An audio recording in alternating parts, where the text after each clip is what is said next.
কয়লার ময়লা যায় না ধুলে, মানুষের স্বভাব যায় না মলে। এই প্রবাদ স্রষ্টাকে সালাম।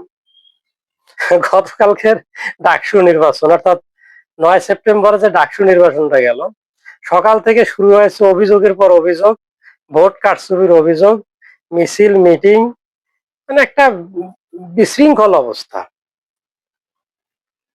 এটা সাধারণ ডাকসু নির্বাচন, যদি আরো জাতীয় নির্বাচন হয় কি হবে তাহলে একবার চিন্তা করে।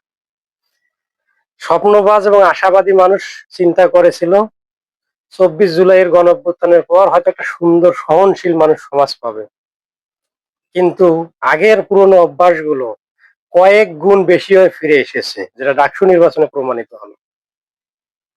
আশাবাদী এবং স্বপ্নবাজ মানুষের এখানে একটা কবরস্থান আছে, যেখানে হাজার হাজার স্বপ্ন এবং হাজার হাজার আশা প্রতিনিয়ত কবরস্থ হচ্ছে।